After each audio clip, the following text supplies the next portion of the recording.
Good evening everyone, I'm Vishal Salsekar and today we are going to cover the News Today articles for 19th of May.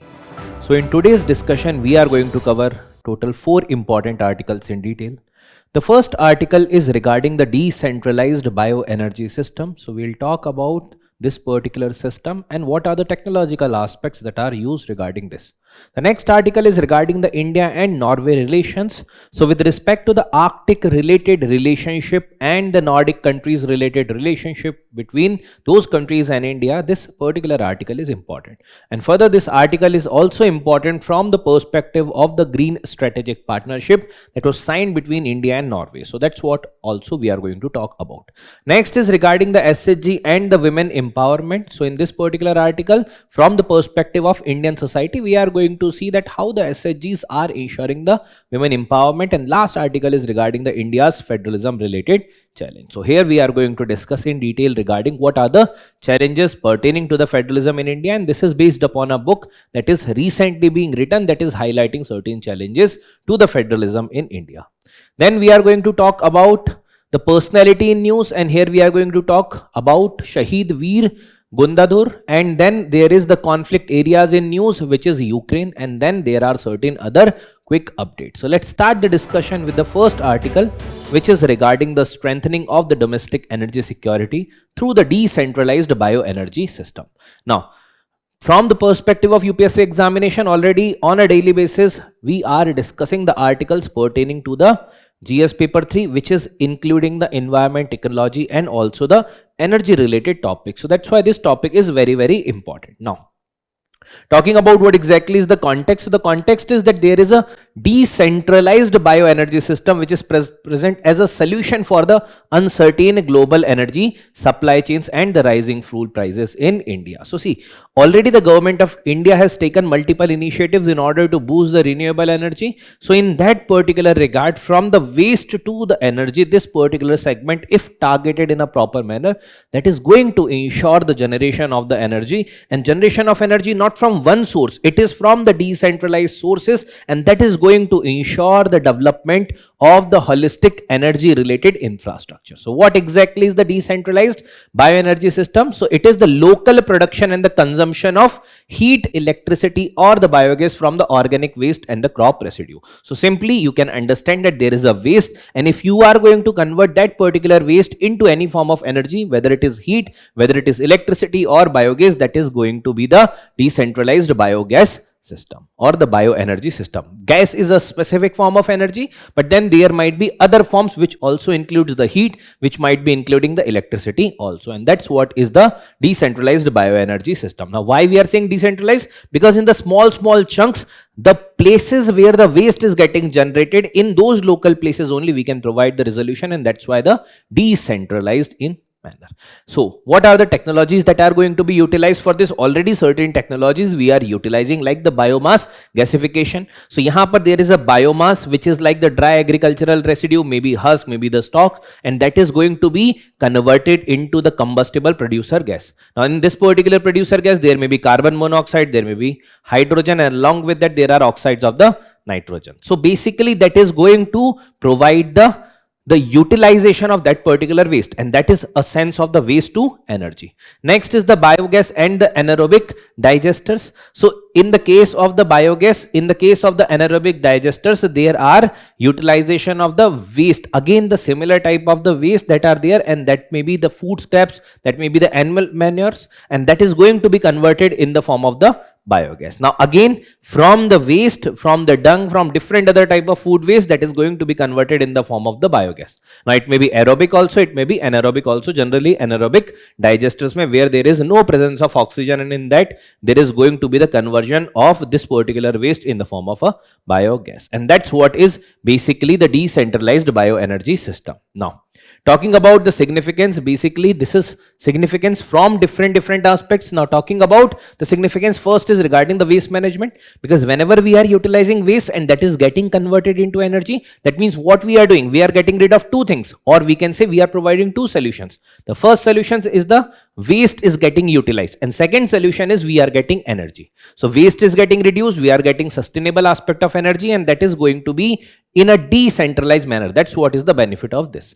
Next is the energy security. So this particular energy security is also a very important thing, because see, in the case of the decentralized energy or the decentralized availability of the energy, this is going to ensure that how the energy is going to be available at the lowest level, and that is going to ensure the energy security. Lastly, the economic empowerment. So that economic empowerment, because see, assume that there are certain people who are doing this particular task of converting the waste into energy, and now these may be those who might be the kabadi walas, or who might be basically those people who are the waste aggregators. Now they will also get more economic opportunity, because now if the industries are going to be set up based upon this, this is going to improve the economic aspect, and that's what is the economic empowerment associated with this.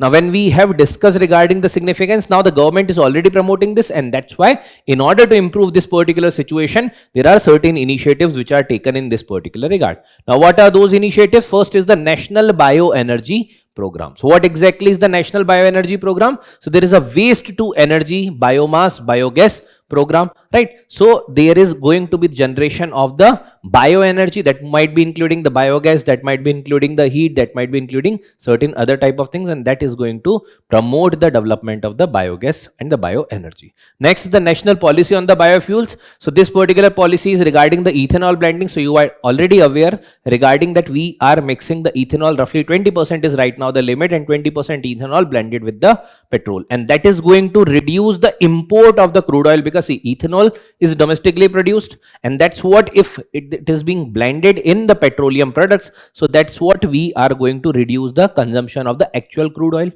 Next is the SATAT, which is the sustainable alternative towards affordable transportation. So the transportation based upon the compressed biogas, right? So this is going to again provide certain type of renewable aspect. Next is the Gobardhan, which is the galvanizing organic bioresource agrodhan, right? So this is going this is going to be basically doing what? This is going to provide incentivization for the energy generation from the bio related produce. Lastly, the Pradhan Mantri Jeevan Yojana, Jaiv Indhan related Yojana, right? So this particular Yojana is also very significant from the perspective of the bioenergy. So these are the programs that government is utilizing in order to promote the bioenergy. And if there is any question at any point of time regarding this, you can be writing, you can provide certain pointers in order to substantiate these set of arguments, and these set of pointers can be the basic fodder material for your answer, right?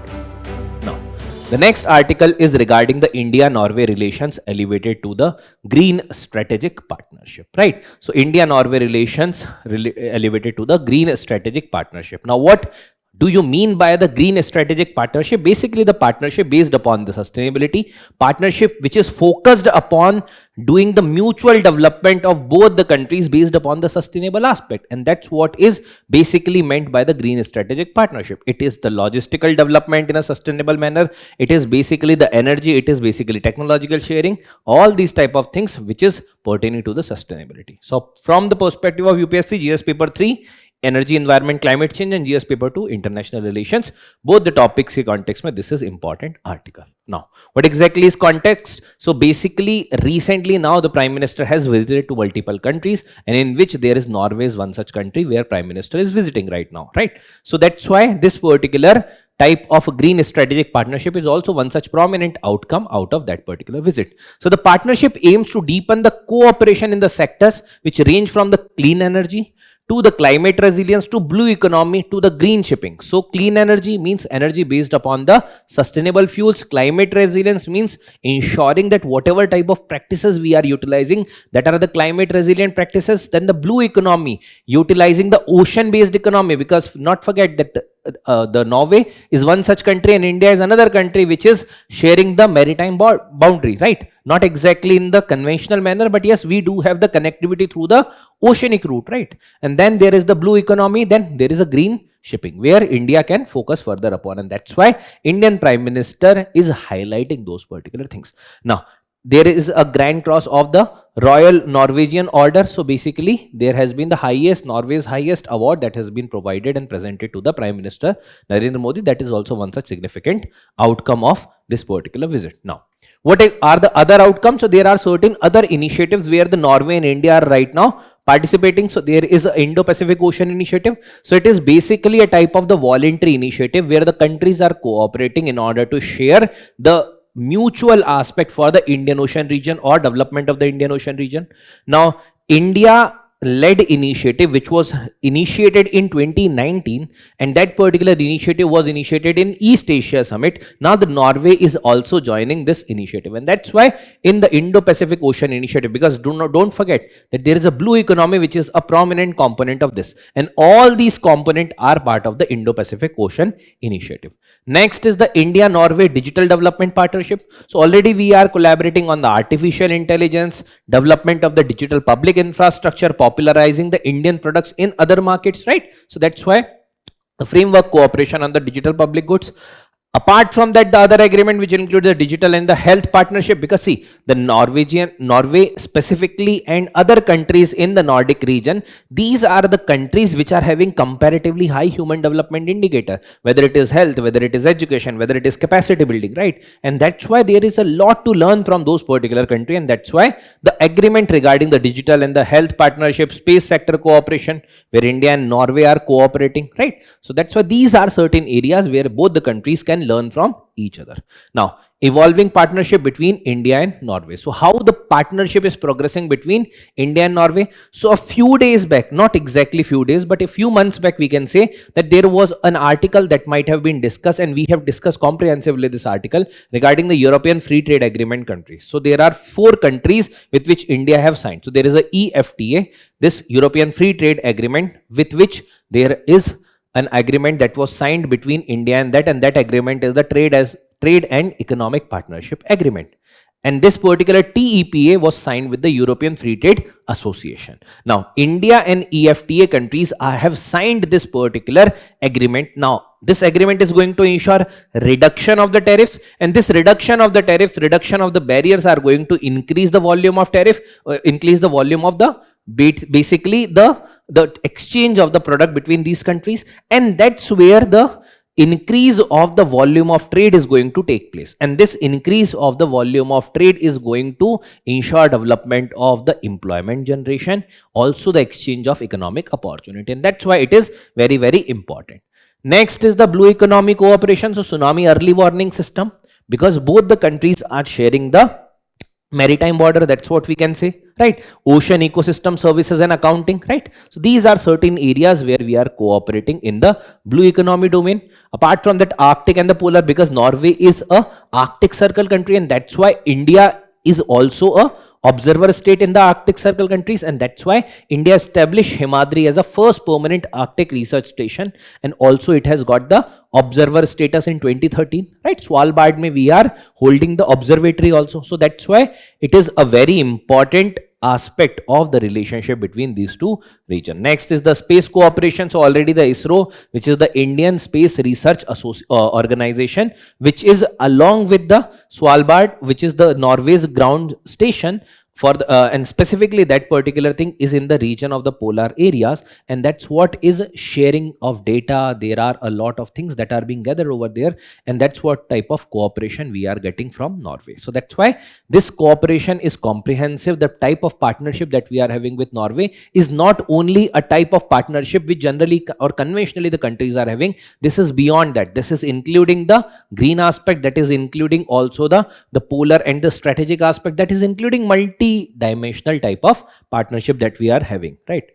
Lastly, talking about the United Nations reform. So basically both the country agree upon the reforms within the UN system, and specifically the India's membership as the permanent member of UNSC. Norway agrees with that, and that's why both the countries are asking for the United Nations related reforms, specifically the Security Council, right? Next article is regarding the self-help groups and the women empowerment. So from the perspective of the GS paper 2, GS paper 1 also, we can say this particular aspect or topic is important. Why? Because see, as a vulnerable section, there can be discussion regarding the GS paper 1 also. Apart from that, GS paper 2, welfare schemes, this is an important topic, right? And that's why this aspect of the self-help group, which is one such prominent initiative for the women empowerment, that is a key thing with respect to the women development. Now, talking about what is the context of this particular article. So, the context is that there is a Ministry of Rural Development which has launched an initiative, and that is She Mart, which is the self-help entrepreneurs mart, right? So the She Mart, it is symbolic also, and that is also having multi-dimensional meaning. So it's not only about just making women as the producer of certain goods, it is also making them as entrepreneur. That means those women can even sell their product, and that's why this type of empowerment was much needed, and that's what is going to happen with the She Mart. So self-help group or self-help entrepreneurship related mart. Now it is going to empower the women, because see, entrepreneurship related development that will be done, and apart from that, it is community owned retail outlet within the cluster level federation of the self-help group. So this is going to be provided at the decentralized manner, where the women can be connecting with this type of groups, and that is going to provide an opportunity with respect to the entrepreneurship, right? Now talking about the most important aspect, that what is the role of SHG in women empowerment, because this can be a direct question that is asked by UPSC in general, and UPSC have asked already previously regarding the role of the SHGs in women empowerment. So that's what you can utilize these pointers, and along with that the examples are also provided. Let's talk about them one by one. First is the financial inclusion. So financial inclusion के context में those particular SHGs provide an opportunity of thrift, or it is giving an idea regarding the thrift that women can also save, and that's what that saving can be then directed towards the bank. So this particular thing is going to ensure the financial inclusion. Women are getting awareness regarding the banking, women are getting awareness regarding the saving, they are getting awareness regarding the entrepreneurship, and all these things are going to ensure the women empowerment. So there is a bank Sakhi program to train the SHG women as the banking correspondent. So they can also act as a intermediate link between the banking system and the rural women. Next is the entrepreneurship development. So it includes the development with respect to even they can become the job givers. So they can create certain type of new avenues for the job creation, right? So Mahila Arthik Vikas Mahamandal, which provides the entrepreneurship and the skills to the women. Right, so skill development type of initiatives. Next is the political empowerment. So already there were certain constitutional related provisions that are being done with respect to the political empowerment of women. But then there is self-employed women's association, which is SEVA, a prominent SHGs that is working since 1970s. That particular SHG represents the women's workers aspect in the informal economy, and now they are providing further skills that are providing further revenue so that women can be more inclusive part of the economy. Next is the poverty alleviation and the rural development. So there are certain initiatives by the SHGs like the Kudumbashri. So Kudumbashri model of the women-led poverty eradication and the local governance, jahan par there is employment providing also, and along with that there are certain other things like the tendency of saving of money. Apart from that, entrepreneurship, apart from that, skill development, all these things are being provided. And lastly, regarding the social reform, because if the women is empowered, generally within the community, the most inclusive nature that the women are having, and that particular thing can become the precursor or a type of, we can say, the social changer or the social reformer. So women can ensure the reform within the society. So the collective awareness actions, all these things can be ensured if the women are going to be the active participant in the same, right? Now lastly, talking about the key government initiative for the women SHGs. So we have to talk about that what are certain major initiatives that the government have taken with respect to the mobilization of women, or specifically developing the entrepreneurship abilities within the women. So there is Deen Dayal Antyodaya Yojana. So Deen Dayal Antyodaya Yojana, which is basically an extension or a part of the National Rural Livelihood Mission. So this comprehensive mission talks about that the converting or ensuring that the women should be part of the SHGs, and that is going to provide the benefits that we have already discussed. So mobilize over 10 crore women into 90 lakh plus SHGs. Next is Lakpati Didi, which is again a component of this particular initiative only, in order to ensure that minimum 1 lakh per annum income should be earned by the women. So under Deen Dayal Antyodaya Yojana, National Rural Livelihood Mission, it is to enable the SHG women to earn a minimum annual income of 1 lakh. Next is self-help group bank linkage program. So this is to make them as a part of the formal economy or formal banking system, so that they should not be taking money from the money lenders, and eventually they will be part of the formal economy system. So that's what we have already talked about over here. So financial inclusion, if it is through the bank, So with help of SHGs through the bank, they will be financially included, and that's what their dependency on the informal set of economy is going to get reduced, right? So this is the important article from the perspective of women empowerment. The last article that we have to discuss comprehensively is regarding the consensus building, a solution to India's federalism challenge. So this article is highlighting that there are certain challenges that the federalism in India is facing and what might be the solution to those particular challenges, right? So from the perspective of the UPSC syllabus, GS paper 2, polity, governance and constitution, this is an important article. Now what exactly is the context of this particular article? So the context is that there is a book that is written, A Sixth of Humanity, Independent India's Development Odyssey by former CEA Arvind Subramanian, right? And the Devesh Kapoor highlighting the growing concerns over India's federalism and the consensus building as the solution, right? So basically the book highlights that there are certain problems that the federalism in India is facing, and then what might be the solution in this particular regard. So there are certain challenges that this particular book is highlighting, and based upon that we are discussing in our article. So the first is the divergent regional performance. So generally hua kya, that there are certain states which comparatively got more exposure to development, generally the western states and the southern states, compared to the northern states जहां पर कहीं ना कहीं that development came comparatively later, and that's why there is a developmental gap that is there. And this particular developmental gap is creating certain difficulty, because when the finance commission is taking, let's say, population as a criteria or maybe lack of development or this development gap as a criteria for disbursement of fund, now those which are the comparatively more developed state, basically from the west and the southern part of India, they are feeling penalized ki bhai, we have controlled population, we have gone for development, and that's why we are being penalized, right? So that's what is one such issue. Another is the combative federalism. So there is a cooperative federalism, there is a competitive federalism, but then there is a combative federalism also. Because hota kya hai, sometimes the center's decisions are weakening. Sometimes the center's decisions are in such a way that we can say they are weakening the federal aspect, because if unilateral decisions are being made comparatively more, that might create certain difficulty for the state to maneuver or to create clearly the sense of their voice in this particular system. Next is rising democratic deficit. So see, democracy says that according to population, the right should be provided. That means if there are more people, the people should be provided with the franchise.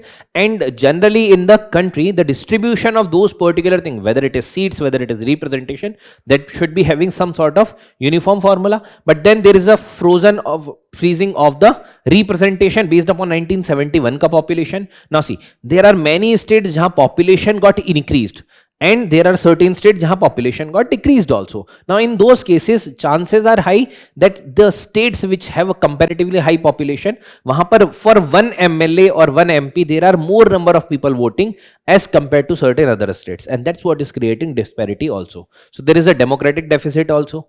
Lastly, the increasing instance of centralization, because sometimes whether it is the all India services, whether it is governor's power, whether it is the central's ordinance, right, or whether it is lack of consensus building, that are creating difficulty. Even we can talk about that there are certain type of things jahan par, let's say in this particular case combative federalism mein, we can give certain instances jahan par there could have been better policy planning if the states might have taken into confidence previously. Agar prior end pe the states could have been taken into confidence, those particular reversals might not be needed. For example, the farm laws, right? So in those particular cases, this combative federalism should not be the ultimate thing. There should be more cooperative and the competitive type of federalism. Now, what are the initiatives that are taken in order to ensure that the states in India and the center both should be in the same sync, right? So there is an interstate council under Article 263 of the Constitution to promote the coordination between the center and the state,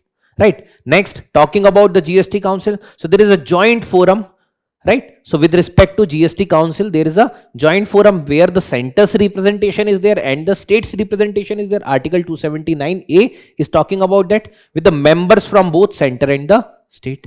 Next, talking about the Horizontal tax devolution, so there is a 10% horizontal tax devolution based upon the contribution to GDP. So 16th Finance Commission recommended that those states which have comparatively more progressed based upon the GDP indicator, those should not also be penalized, and that's why there should be 10% horizontal tax devolution based upon GDP. That means more GDP, more devolution, less GDP, less devolution, but this 10% tax related aspect. Next is 73rd and 74th Constitutional Amendment Act, specifically regarding the Panchayati Raj and the municipality related aspects. Now, talking about the solutions in order to promote the federalism, now there are certain solutions that are also being provided. What are those particular solutions? First is regarding implementing the Sarkaria Commission's recommendation. So basically what Sarkaria Commission recommendation talked about this, ki dekho, those provisions which are very much important, which are pertaining to the union's aspect, that should be provided to union, जो अभी union के पास है.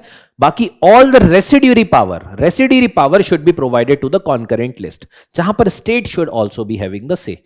Next is promoting the equitable development that was being highlighted by the Punchi Commission. Both the commissions, Sarkaria and the Punchi Commission, they have talked about the federalism related aspect, the center state relationship, and that's why these commissions ka recommendations are very, very important. As a student, you should have an idea regarding what were the basic recommendations that were provided in a theme wise manner. Next is enhancing the consensus through the key institution. For example, there is interstate council, there is GST council, there is Niti Aayog. All these things are going to ensure that there is comparatively more sharing of the information between them. So that's what is going to comprehensively ensure that there is a better federal model or better federalism that can be ensured in India. Right.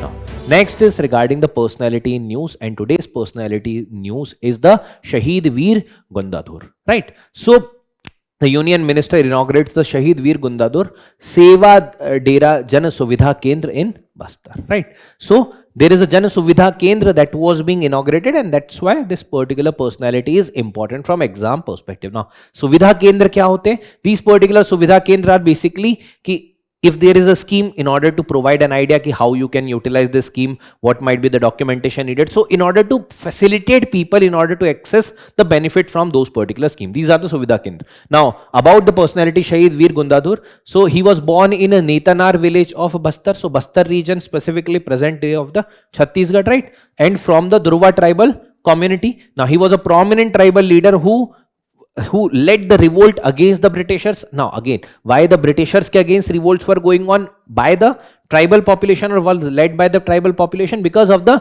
increasing activity of the Britishers in the tribal region, and specifically now the tribal leadership came from tribals within, and that particular leadership started resenting the Britishers, and that's why the majority of the cases it was the guerrilla type of warfare, right? So guerrilla warfare tactics, courage, leadership, all these type of virtues we can learn. Now there is another type of rebellion that was associated with him was the Bhumkal rebellion of 1910. So against the British rule, exploitative local administration in Bastar, right? So against the British rule in the Bastar region, this particular movement was there. So Bhumkal Sabha to resist the oppression and the injustice. Apart from that, there is another term that can be asked by UPSC was the Dara Miri. So Dara Miri is basically the dry red chili powder and the mango twigs, which is basically a type of symbol. Just 1857 के time पे it was basically the chapatis also, or the roti that was being utilized as a spreading of the message of revolution. Like this, there is Dara Miri, which is the dry chili and the red and mango twigs, and that's what was utilized for spreading of the message of revolt, right?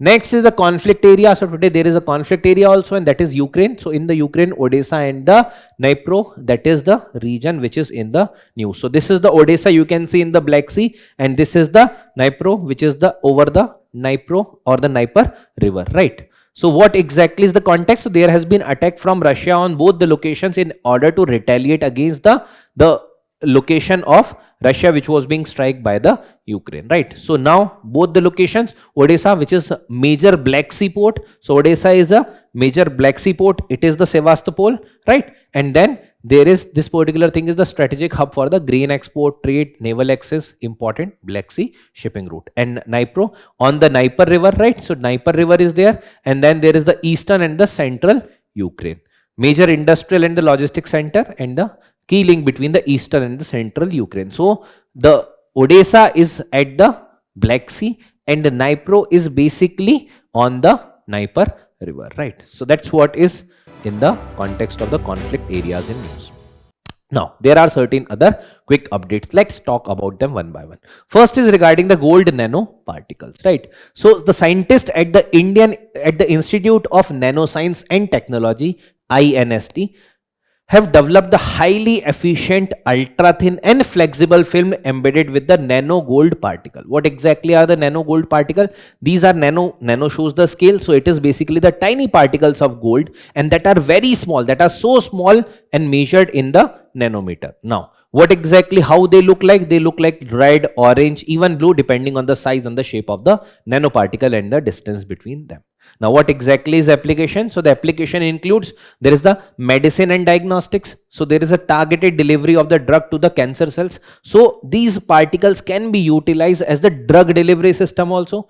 Then medical imaging mein photothermal therapy. Apart from that, there is the environmental application to detect the heavy metals and the pollutants in the water and soil.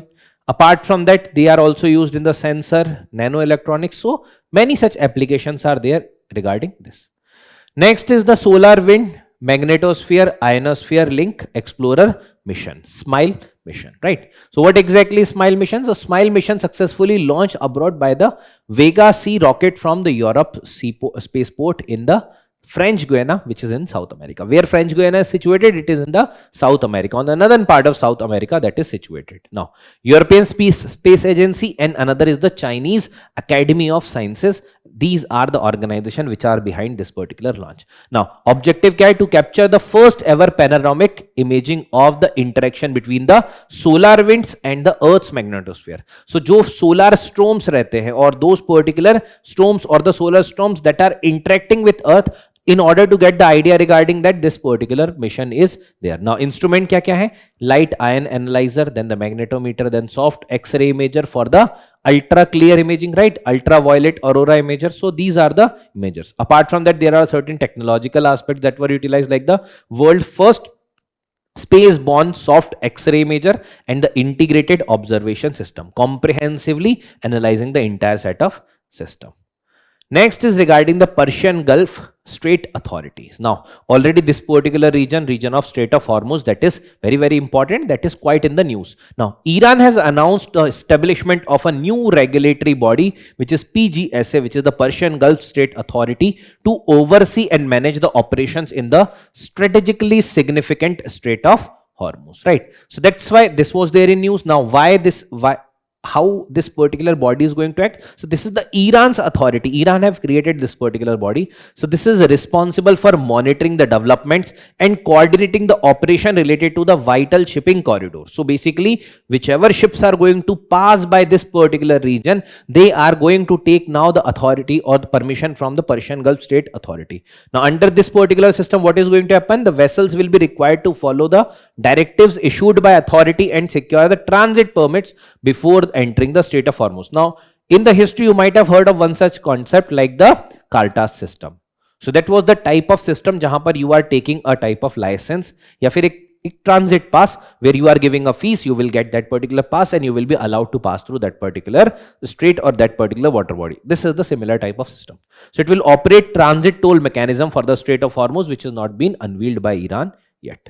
Next is the counter-cyclical capital buffer. So RBI of India have decided not to activate the counter-cyclical capital buffer. So what exactly is this? So in the wake of 2008 ka financial crisis, there is the Basel banking framework that was arise, right? And in that particular Basel 3, there is the requirement that was mentioned regarding the counter-cyclical capital buffer. So counter-cyclical capital buffer, when the economy is in the good situation and when the banks are lending more, the Basel 3 norm says that there should be more capital that should be created as the buffer, so that if there is any adverse situation arises, that particular capital can create a buffer, right? So it helps to absorb the financial stress that is getting created in the reverse type of cycle or in the counter cycle situation. It strengthens the banking sector's resilience. Kitna hai? Basel 3 ke accordingly, it is from 0 to 2.5% of the risk weighted assets. So based upon the assets, uske risk ke basis pe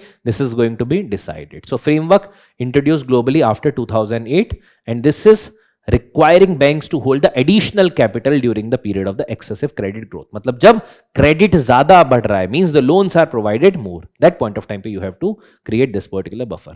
Privilege notice. So there has been a lot of issues going on with respect to the education sector right now, right? So the opposition party chief whip in the Rajya Sabha moved a privilege notice against the Union Education Minister. Now, notice basically is can be raised by the member of parliament. Now, this is the privilege notice regarding the breach of privilege of the house. Breach of privilege of house means a member can move this particular notice highlighting that his privileges are being breached by any other member, and that's why this particular notice can be issued.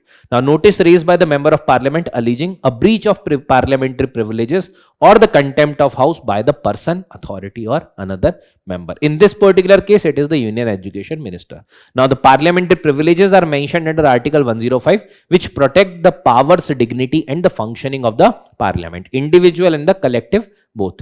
Now, it involves the obstruction of MPs, misleading parliament, actions lowering dignity of house. These are the criteria based upon which this particular notice can be issued, and then ultimately the onus and the responsibility lies on the presiding officer who decides the admissibility if the logic, if the type of arguments that are given are correct, and then in that particular case this can be also referred to the privileges committee of the parliament for the further examination.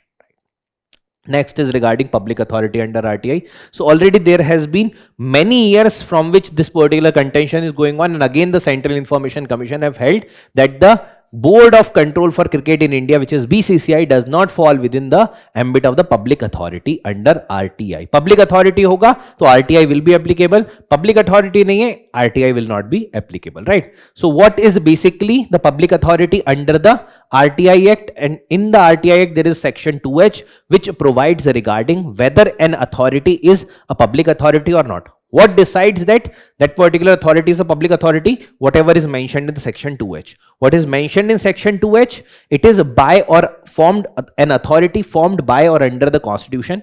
Agar constitution se बनाई गई है, like the election commission, CAG, they are the public authority. By any law made by the parliament or legislature. For example, there is RBI that was established by the Bank of, there is a statute regarding this. There are many bodies which are created by the statutes. Right, so those are also the public bodies. By notification issues or order made by the government, like the Niti Aayog, executive authorities. Apart from that, body owned, controlled, substantially financed by the government, like the Coal India Limited, and non-governmental organization or NGOs substantially financed directly or indirectly by the funds provided by government. So these are the authorities which fall under the category of the public authority under RTI, right? So this is the aspect. Now next is the Citizenship Amendment Act rules of 2026. So there are certain changes that are proposed in the citizenship or which are notified basically under the Citizenship Amendment rules 2026. Now the changes are applicant seeking the citizenship under the CAA of 2019 will have to now submit an affidavit declaring whether they hold a valid or expired passport from Pakistan, Afghanistan or Bangladesh, because the CAA ke provisions applies on these particular countries. The minorities from these countries are eligible for the citizenship of India, and then there are now certain rules that are mentioned. What exactly is this particular amendment act? It facilitates the citizenship to the person belonging to Hindu, Sikh, Buddhist, Jain, Parsi, Christian communities from which countries? Pakistan, Bangladesh and Afghanistan. Now, who enter India before on December of 31st, 2014. Now, later on through the notification, this has further amendment. It is now made as 2024. So, 2024 is made as now the cutoff date. Now, the next is regarding the pangolins. This is the last article. So, the scientists are using the DNA maps to expose the pangolin trafficking hubs. Now, the pangolin, you might have seen those particular scales on the body of pangolin. There are certain keratin type of scales which are available, and then once it completely rolls itself, the pangolin completely rolls itself, you will see the outer body which is in the form of shells, right? So, the features, it is the only mammal completely covered with the protective keratin scales, solitary, nocturnal, toothless mammal with a long sticky tongue. right? Now these particular scales from the pangolin, in general the body of pangolin is utilized in many such medicine development. That's why it is being poached a lot, and the trafficking is also being done, and it is also sold very, very costly. That's why it is being killed for those particular type of poaching. Now it is having the scaly antlers, right, due to the diet of the ants. Sorry, it is a scaly anteater due to their diet of the ant. Then there is termite, then there are larvas on which it is feeding upon. When it is threatened, it rolls into a tight ball. So basically this is, you might have seen different animal, just say let's assume this is an animal, and then it rolls itself to create a protective layer around it, and wo jo soft tissues hote hain, they will be now covered by the hard scales, right?